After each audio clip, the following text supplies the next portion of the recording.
Marisol Calva, feminista y especialista en políticas públicas y género, bienvenida a Poblanerías. Muchísimas gracias por la invitación, Liz. Me da mucho gusto estar con ustedes hoy y más en el contexto de un día tan importante. Así es, viene el 8M y pues alrededor del 8M, pero también alrededor de esta lucha por la visibilización de los derechos de las mujeres, mucho se habla del feminismo. Sí. Y precisamente te invitamos a ti porque eres una feminista que nos vas a hablar qué es el feminismo y para qué, sobre todo para qué sirve el feminismo. Es una pregunta bien importante, ¿no? Que de repente pareciera que el feminismo es una moda y no. O sea, el feminismo es un movimiento político y social que tiene una historia de muchísimos años, ¿no? Nosotros entendemos al feminismo ya como un movimiento de mujeres que se autodenominaban feministas, pues un poco a partir de la historia de las sufragistas en Europa, ¿no? De que ya empiezan a tomar las mujeres conciencia de las desventajas que enfrentábamos, no desde ahí, sino desde el origen, pues, de la humanidad, y que venían incidiendo de diferentes formas en sus vidas, tanto en su hogar, donde estaban relegadas, y también en el espacio público, de donde estaban siendo completamente, pues, hechas a un lado, ¿no? A partir de ese momento empezamos a hablar de una lucha feminista que, digamos, en la teoría clásica del feminismo, se mide a través de olas, ¿no? La primera ola del feminismo, o de los feminismos ahora, pero vamos hacia allá, nos hablan, bueno, de las sufragistas, ¿no? De la lucha por los derechos civiles y políticos de las mujeres. Una segunda ola que viene ya por ahí de los años 70, con mujeres muy conscientes también de que la sexualidad es un derecho, y empezar a hablar de esta liberación de poder decidir sobre nuestros cuerpos, poder decidir usar anticonceptivos, porque antes esto era visto así como un pecado y un sacrilegio, que las mujeres no quisieran tener hijos cuando ese era su propósito de vida, su rol en la tradición católica y pues muy conservadora. Sí. Una tercera ola que viene pues de feministas que empiezan a tomar las instituciones justo para empezar a hacer políticas públicas que ayudaran a no nada más que fuera la protesta social, que era muy valiosa y muy importante, sino también las modificaciones en las instituciones, en las leyes y demás, que vinieran a ya sentar las bases de la igualdad y la no violencia contra la mujer.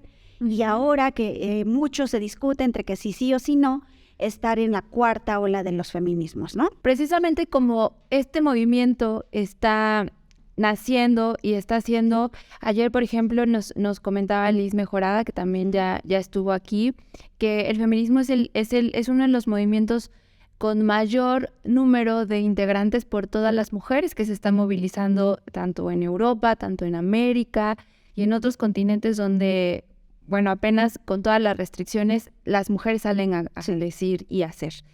Justamente como va en contra de lo que normalmente se considera que deben hacer las mujeres, ¿cuáles crees tú que son las principales críticas que se les hacen a las feministas, al movimiento feminista, y cómo responderías a ellas? Mira, el movimiento feminista actual, que es perteneciente a la cuarta ola, es un feminismo de masas. Nunca antes en la historia había habido una gran conciencia, sobre todo en las mujeres más jóvenes, de la importancia de luchar por nuestros derechos, ¿no?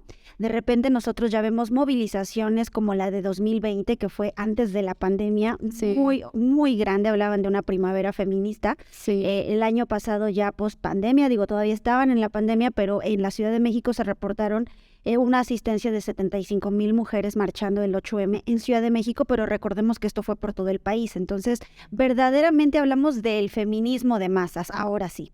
Ahora, ¿qué ocurre? Que hay una gran estigmatización. Al haber más feministas, al haber expresiones de protesta social como la iconoclasia, que es este famoso vandalismo que le llaman, que no es vandalismo, o sea, el vandalismo tiene la única finalidad de destruir. La iconoclasia, que es la intervención que se hace durante una marcha, tiene una finalidad que es el propósito de fijar un mensaje político, ¿no? Entonces, cuando nosotros vemos a una marcha pasar y que decide pintar en la pared, no está pintando un rayón nada más, está fijando incluso algún mensaje. Claro, es un posicionamiento claro. Son posicionamientos políticos. Entonces, aquí es bien importante sí señalar que cuando se habla de feministas, últimamente sí ha habido una campaña muy importante generada por el sistema patriarcal, por las reacciones machistas y misóginas, de decir, mira, las feministas son violentas, las feminazis, las vandalistas, no las que andan ahí vandalizando, no proponen nada, son unas locas histéricas.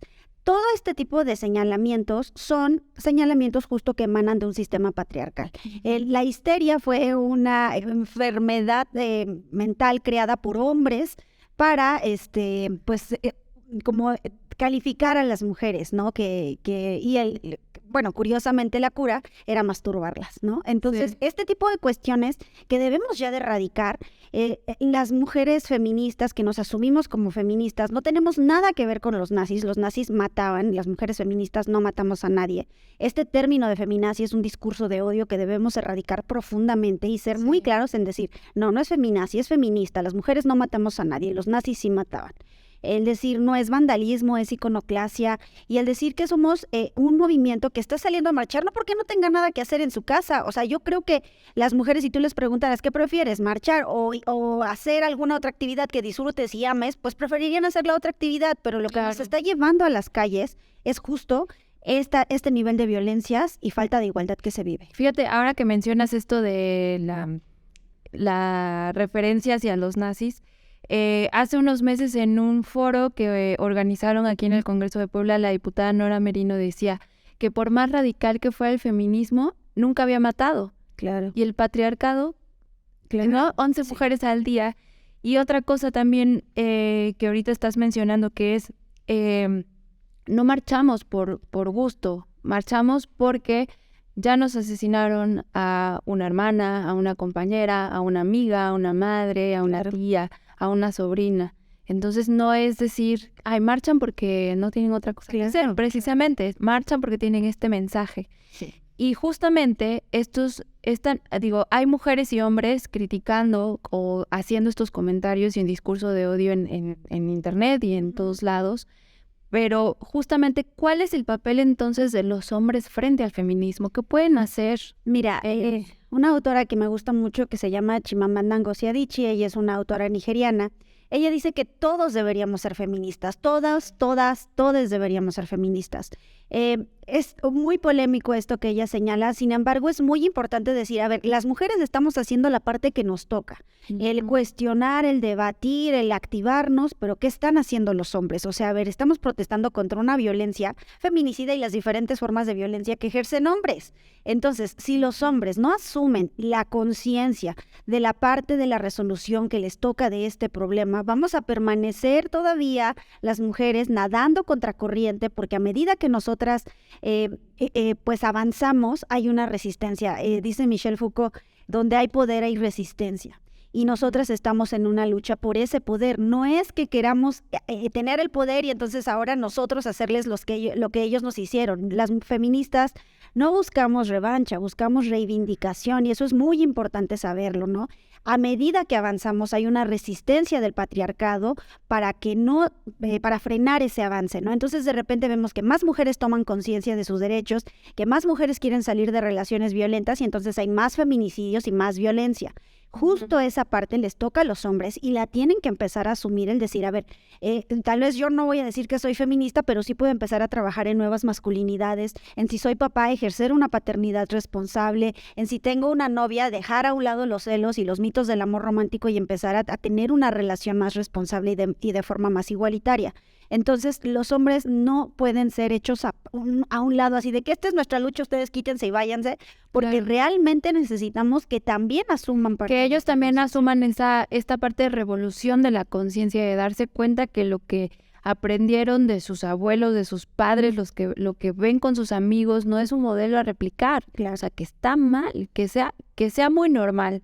Que todo mundo lo haga o que sea tan común y que lo vean en todos lados no quiere decir que sea el modelo. Claro. Exactamente. No quiere decir que esté bien, y lo que sí quiere decir es que todas y todos estamos en un proceso de deconstrucción. A nosotras también nos han enseñado, pues, si no en nuestra familia, porque fuimos afortunadas y no tuvimos ese tipo de estereotipos en casa, pero de repente sí, a medida que vas creciendo, la sociedad te va socializando de acuerdo a los estereotipos de género, y como mujeres mucho hemos tenido que trabajar en deconstruirnos, en decir, a ver, no, yo no me voy a quedar nada más en mi casa porque yo también quiero estudiar, porque yo también quiero trabajar, porque yo también quiero ser un activista en algún tema ecologista, feminista, lo que sea, ¿no? Es decir, vamos a apropiarnos del espacio público, quiero decidir sobre mi cuerpo.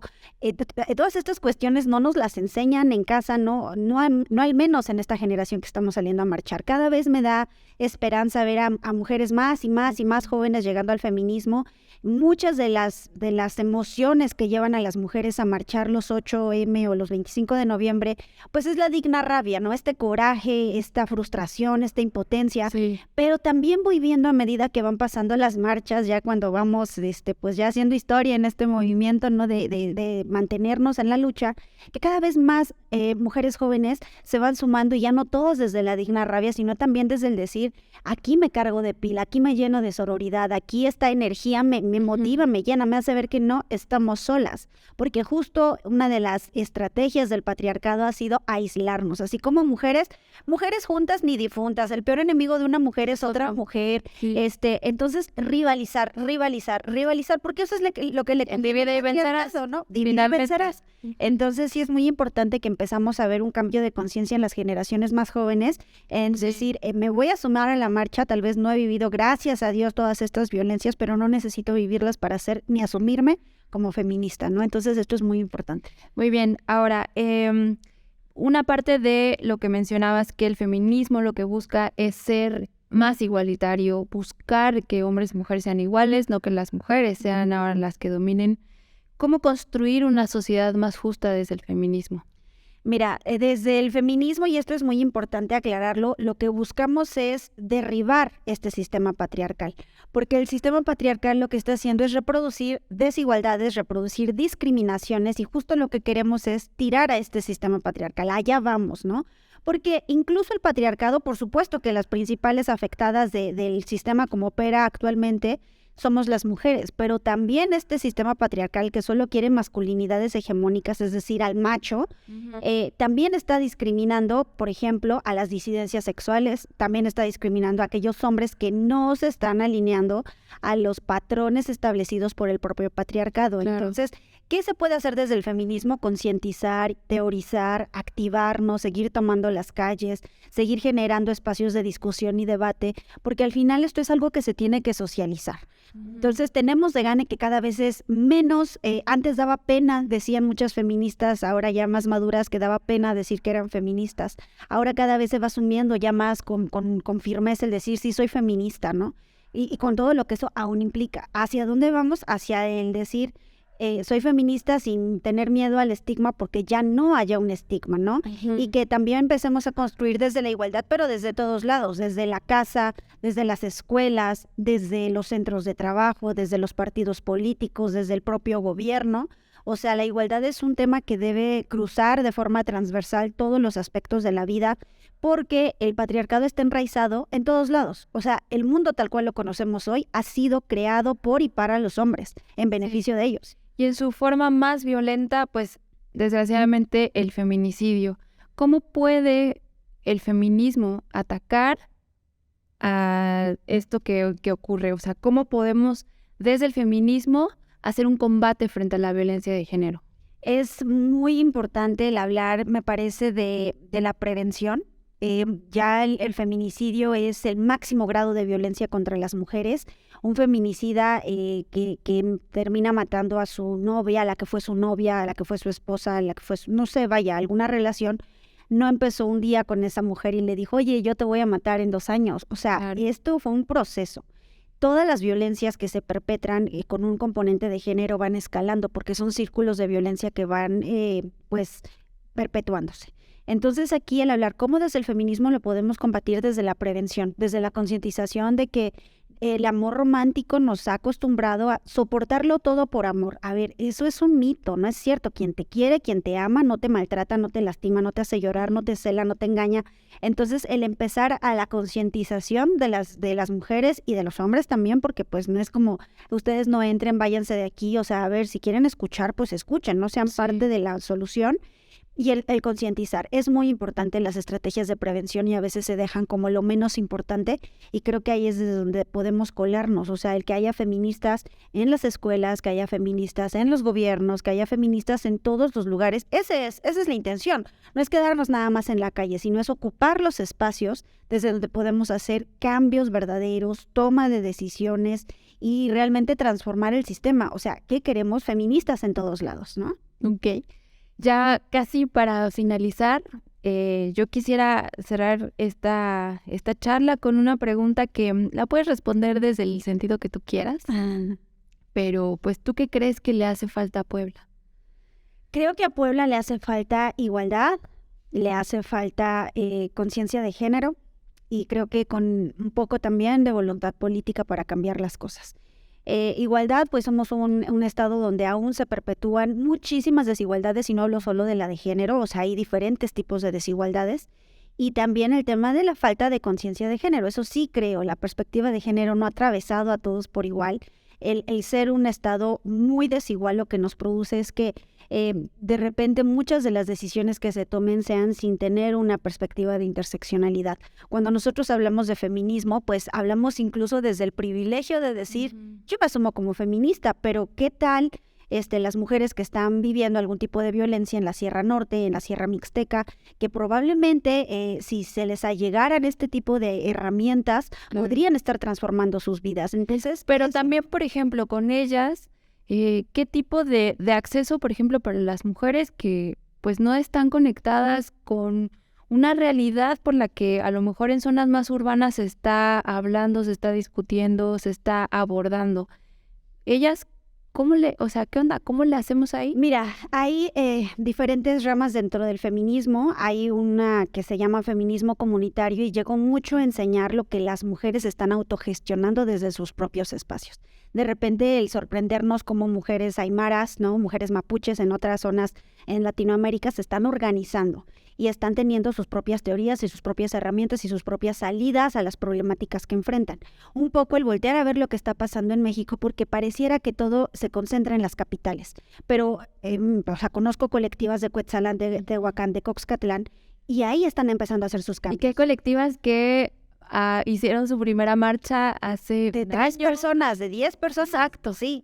Entonces, el entender que esto es un cambio que es como la humedad, que se está penetrando por todos lados. ¿Y qué podemos hacer nosotros? Primero, darles espacio, ¿no? De que ya sabemos que están esas colectivas, invitarlas, convocarlas, acuerparlas, hacerlas parte de estos procesos, ¿no? De repente no les puede llegar la información, bueno, a organizar una ida y llevarles, ¿no? Los materiales o, no sé, por llamadas. Vaya, ahí el proceso ya tendrá que ser conforme la localidad o la realidad que se viva, pero el chiste es acuerparnos, ¿no? El no mantener así de que somos el centro y ustedes la periferia. No, o sea, a ver, ¿cómo nos allegamos para articularnos como red? Que ese es el gran reto, ¿no? Uh-huh. Y el respetando también sus intereses, sus causas y sus formas de organización, porque eso sí es muy importante mantenerlo, pues cada quien en su ámbito, ¿no? Porque ellas pues conocen su realidad y en ese sentido es importante.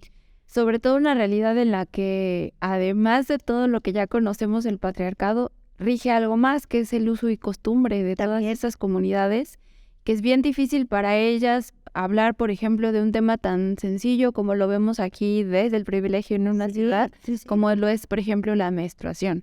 Claro. Como acceder a productos de higiene personal, justamente cuando llevas un periodo menstrual, y que para ellas es a lo mejor un poco avergonzante todas estas situaciones, ¿no? Claro. Y bueno, justamente hicimos este paréntesis, pero pues estábamos en esta pregunta de qué más haría falta aquí en Puebla de hacer. Pues yo creo que eso, ¿no? Trabajar mucho con perspectiva de género en todas las decisiones públicas, no solamente hablando de gobierno, sino también de sociedad civil, también la parte que le toca a los partidos políticos, lo que pueden hacer también, pues desde otros ámbitos en las organizaciones estudiantiles y demás. Entonces, creo que eso es lo que hace falta: articulación, perspectiva de género e impulso a la igualdad. Creo que con eso podríamos estar dando grandes pasos en Puebla. Y ojalá que pronto tengamos, te repetía, más personas con conciencia de género, más feministas en los espacios públicos y en la toma de decisiones, porque a partir de ahí podemos empezar a construir cambios. Finalmente, ¿cómo definirías el feminismo en una oración? Ay, pues resistencia, poder y yo creo que sí, también amor, porque creo que eso es algo que no podemos olvidar, no es nada más un movimiento rebelde y subversivo, sino también desde la articulación por el amor entre mujeres, ¿no? Entonces creo que eso, así lo definiría. Marisol, muchas gracias. Gracias, muchas gracias a ustedes.